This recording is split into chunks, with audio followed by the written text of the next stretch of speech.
Amigos de Pro y Contra, muy buenos días. Estamos en comunicación con Roger Rumril, quien se encuentra en Estados Unidos, y vamos a conversar, entre otras cosas, sobre esta distinción que acaba de recibir del Ministerio de Cultura como personalidad distinguida, meritoria de la cultura. Roger, ¿qué tal? Buenos días. Buenos días, Jaime, y buenos días a tus oyentes, televidentes y lectores. Bueno, ¿cómo recibiste esta distinción como personalidad meritoria de la cultura por parte del Ministerio de Cultura, Roger? Bueno, es una satisfacción, una alegría este reconocimiento y lo recibo con sencillez, con humildad y porque además creo que hay otros escritores e intelectuales de la Amazonía que tienen el mérito también de recibirlo. Pero estoy contento, alegre, porque creo que soy el único amazónico hasta ahora que recibe esta distinción y Reconocimiento, ¿no? este reconocimiento, y hay muchos más en la Amazonía, y creo que el hecho de ser el único el año 2023, habiendo a lo largo de la historia literaria, cultural, artística de la Amazonía, varias personalidades que han podido recibir y pueden recibir este reconocimiento, es la imagen de la invisibilidad sobre la Amazonía en términos económicos, políticos, culturales. O sea, esta invisibilidad sobre la Amazonía persiste ahora, aún en el campo cultural. Entonces, creo Sí. que aquí, en este caso, hay una rectificación por parte del Estado, finalmente libera a la Amazonía y en este caso a sus personalidades culturales. Ahora, en la resolución se dice que esta distinción se te entrega por tu labor como poeta, como ensayista, como cuentista, como promotor cultural. Y la pregunta es, teniendo en cuenta la diversidad de tu actividad cultural, ¿dónde te sientes mejor, Roger? ¿En la poesía, en el cuento, en la promoción de la Amazonía? ¿En qué ámbito te mueves mejor? Yo quisiera explicar a tus oyentes y televidentes esta multiplicidad de géneros Ujú. en la que me expreso. Eh, la idea que yo tengo desde hace muchos años es de que la Amazonía, o sea, la realidad amazónica, es una realidad inmensa, multidimensional, extraordinaria, muy rica. Y no es posible entenderla, explicarla desde un solo género, sino someterle, asediarla desde varios frentes. Y es por esa razón que yo escribo sobre la Amazonía de varios géneros. Hay algunas realidades, por ejemplo, que solamente pueden ser mejor expresadas, mejor difundidas, mejor explicadas desde el periodismo. Hay otros temas que son temas ideales para la novela, por ejemplo, y otros temas que son ideales o funcionales a la poesía y otros al ensayo. Es por esa razón que yo acometo, asedio la múltiple y rica realidad amazónica desde varios frentes. Me preguntas en qué género me siento mejor. Yo ¿Sí? creo que en los dos géneros en los que ya ahora me siento eh, no mejor en el sentido del sentimiento, sino mejor en el sentido de que esos géneros iluminan, hacen entender y comprender mejor la Amazonía. En este momento es la novela y el ensayo. Pero siendo la novela y el ensayo, digamos, ¿cómo te puedo decir? Polos un poco opuestos, ¿no? Porque desde la novela la creatividad, la invención es la que prima, y desde el ensayo tienes que basarte en la realidad, no tienes que tener datos precisos.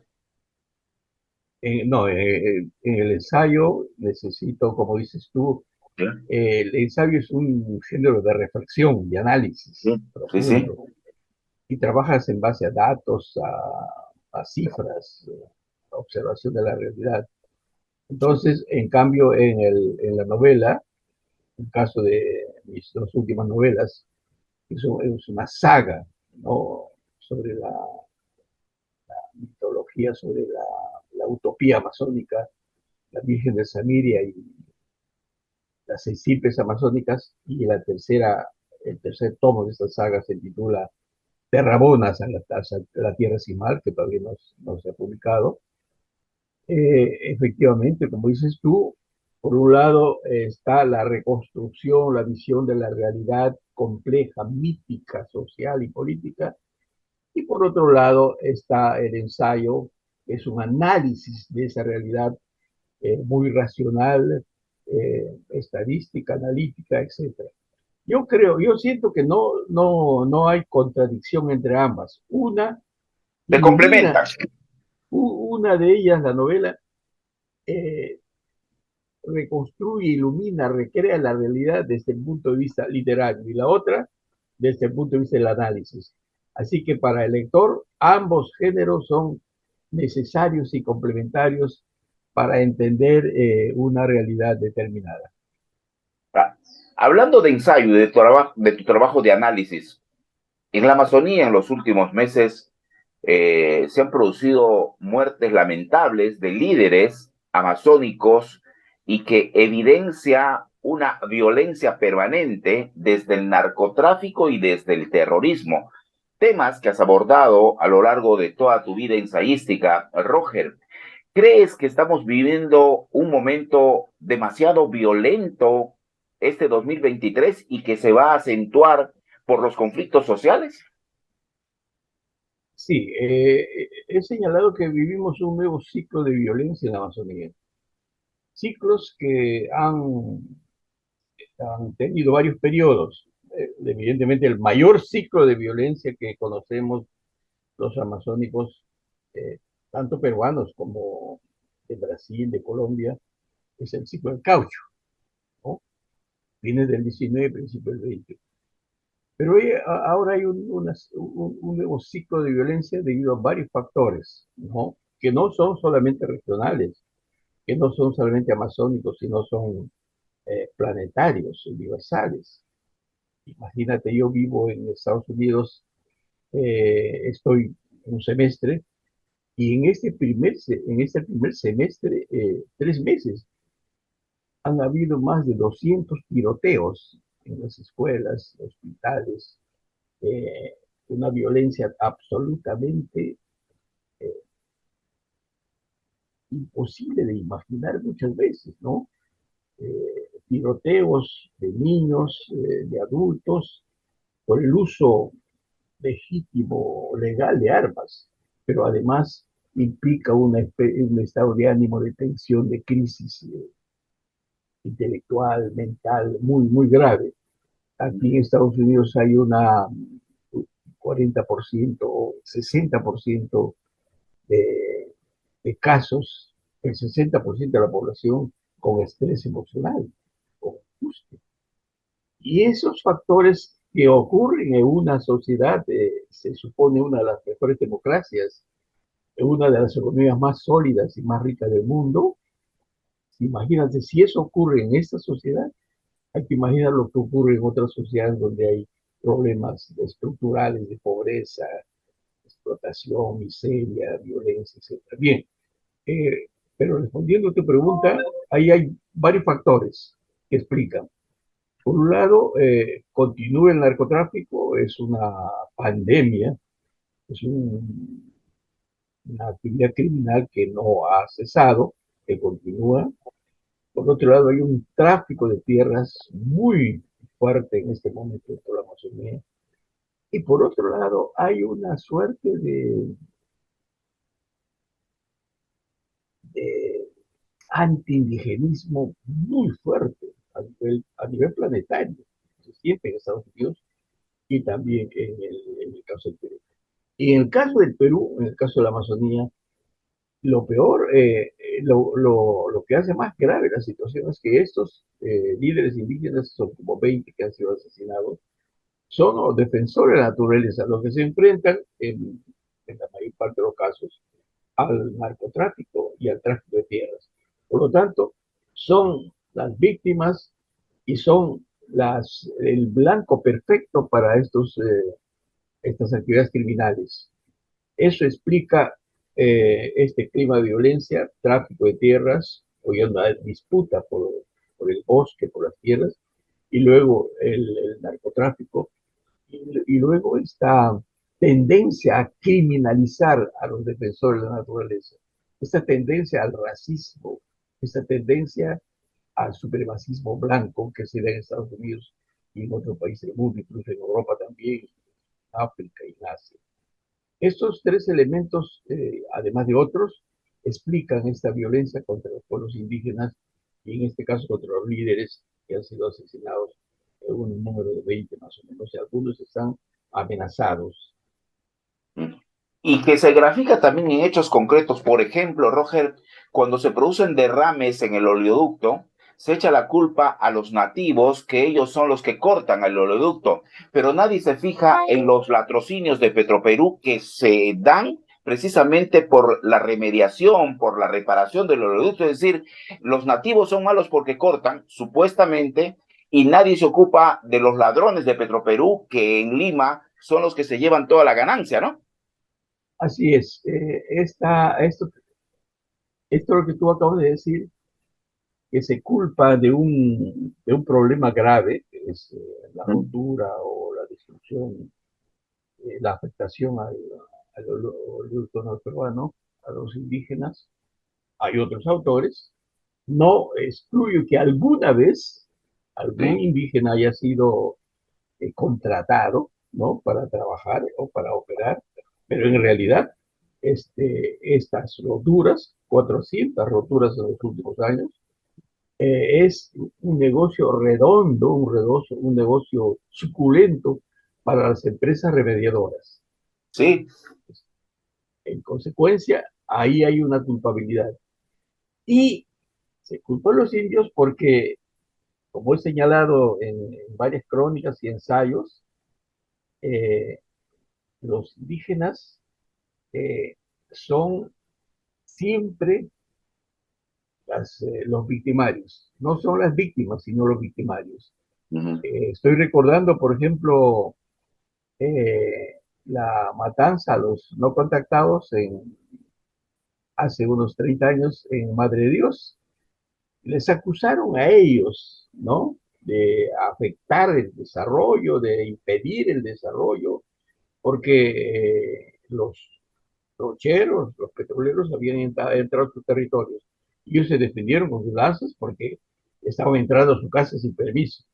Sí, Entonces, la prensa en esos años culpó a los indígenas de violencia, de ser enemigos del desarrollo. O sea, las víctimas se convirtieron en victimarios. Es por esa razón que yo soy un batallador, un promotor del cine indígena, de la comunicación indígena. Soy miembro del CLAPI, he estado como jurado en varios premios Anaconda, señalando que los pueblos indígenas tienen una muy grande necesidad de construir un sistema comunicacional propio, cine y comunicación, a fin de que ellos mismos, desde sus verdades, de sus territorios, de sus problemas, pueden informar sobre problemas. Porque la prensa urbana generalmente los convierte en víctimas, en victimarios, o elaboran una visión reduccionista de ellos, exotista, tremendista, etcétera. Por lo tanto, una de las obligaciones de los pueblos indígenas, una de las tareas importantes, es que ellos construyan sus propios sistemas comunicacionales y también sus propios lenguajes cinematográficos. Esa es una de las tareas que cumplimos a través de CLAPI, de la Coordinadora Latinoamericana de Cine y Video de Pueblos Indígenas. ahora, Roger, esta distinción, este reconocimiento como personalidad meritoria de la cultura, aborda evidentemente tu trabajo literario. Eh, Bubinsana, ¿qué es para ti? Bubizán es un punto de partida, una matriz cultural, como tú sabes, de los años 60. En los años 60 formamos Bubizana, convoqué a los escritores de la época, todos éramos veinteañeros, muy jóvenes, Sí, y eres uno de los fundamos pocos sobrevivientes, digamos, de esa generación bubinsana. poquísimos, casi todos han fallecido lamentablemente, ¿no? Eh, de esa generación de bubisanos estaban Germán Lequerica, Manuel Tunjar Guzmán, Javier W. Durán, eh, y otros más, una larga lista que, como tú dices, lamentablemente la vida es muy breve, casi todos han desaparecido. Sobrevivimos yo y Javier W. Durán, que está enfermo, ¿no es cierto? Y para hacerte una pregunta medio, no digo complicada, pero de análisis o autoanálisis, Roger, ¿crees que Bumisana, entre todos los grupos, ha sido el más fértil, el que de alguna manera apareció en un espacio que no estaba cubierto en la Amazonía? Eh, Después de Bubisán hay otros grupos como Urcututo y otros más que han jugado un rol muy importante, ¿no? Uh -huh. El grupo Javier Heró, el grupo Arturo Hernández, Urcututo, ¿no? Que ha cumplido un rol muy importante. A Ana María Molina Campodónico es un ensayo sobre Sí. Urcututo y otros grupos más, pero centrado en Urcututo por su rol que ha cumplido. Creo que lo que podemos señalar entre los logros de Burguesana es que, por un lado, reivindica, legitima, reconoce que la matriz de la cultura amazónica es la matriz indígena. Y en documentos existentes, en crónicas y en textos míos, se señala que tenemos que recuperar la cultura indígena, tenemos que reconocer nuestra matriz indígena y reconocer de que los pueblos indígenas amazónicos son fundamentales para la cultura amazónica y peruana. Ese es un punto, creo que, de gran valor en esa época, porque tal como menciona en voz propia el ensayo, el libro, la tesis De de Mano Negra. Ana Molina Campodónico, ella señala que los escritores anteriores a nosotros, ¿ya? Escritores de primer nivel como Arturo Hernández, como Izquierdo Ríos, como César Lequerica, como Humberto del Águila y otros más, tienen una visión eurocéntrica, Uh ¿no? -huh. Y otros mucho más, como Víctor Borey. Muchos de ellos, para muchos de ellos, la matriz del conocimiento indígena, las cosmovisiones, las cosmologías, el saber, la praxis indígena, son sí, costumbres primitivas que expresan el atraso. Nosotros nos enfrentamos a esa visión y reivindicamos que ese saber, ese conocimiento, esas cosmologías son fundamentales en la literatura. Yo creo que ese es uno de los mayores aportes de mi generación, de esa generación. Ahora, Roger, y no solamente la distinción, sino la experiencia te da, digamos, autoridad para hablar de estos temas. Ensayistas, escritores, novelistas, cuentistas, literatos contemporáneos que sigan, no digo el camino de Bubinsana, pero sigan el trabajo iniciado por ese grupo en la década del 60. ¿Crees que hay seguidores de ello? Bueno, hoy en día la mayor parte de los escritores tienen han revisado esa concepción eurocéntrica sobre los pueblos Ujú. indígenas, ¿no? Casi todos los grupos, empezando por el Instituto, por Javier Heró, el grupo Arturo de Hernández, y los grupos de escritores de Tarapoto, de Moyobamba, de Madre de Dios. O sea, tiene una visión mucho más moderna en el sentido de reconocimiento y valoración de lo indígena, ¿no? Y eso me parece importante. Y además de ese punto de vista, hay hoy en día un mayor desarrollo del lenguaje, un mayor desarrollo de la técnica literaria y un mayor compromiso con el desarrollo de la Amazonía. Pero creo que uno de los cambios más importantes que yo puedo reconocer de los grupos culturales, los intelectuales amazónicos de hoy, hombres y mujeres, es que todos ellos ahora, en su mayoría, ¿no? Puede que haya por ahí uno u otro eurocéntrico que diga que los pueblos indígenas son primitivos, como lo hace la ultraderecha limeña, puede, pero la mayor parte están comprometidos con la defensa de la naturaleza y con la defensa de la cultura indígena de los pueblos indígenas en la Amazonía. Y eso es muy Final- importante. Finalmente, Roger, cuando leímos la noticia de la distinción, pensábamos que estabas en Perú, pero nos damos con la sorpresa que estás radicando en Estados Unidos. ¿A qué se debe eso? ¿Ya radicas en Estados Unidos o vas a volver a Perú, vas a volver a la Amazonía? No, yo no, yo vengo por razones familiares, ¿Ya? mis familiares están en Estados Unidos, y vengo por una razón aparte, en primer lugar, de ver a mis familiares. La otra razón fundamental es que aquí escribo. Eh, Quiero confesar que los espacios, el tiempo, el espacio y la tranquilidad que tengo en Estados Unidos debido a la ayuda, a la protección de mis familiares, hace posible que aquí pueda escribir lo que no puedo escribir en el Perú, porque Literariamente es más fértil para ti estar en Estados Unidos que en Perú. literariamente tengo más tiempo y tranquilidad para escribir acá.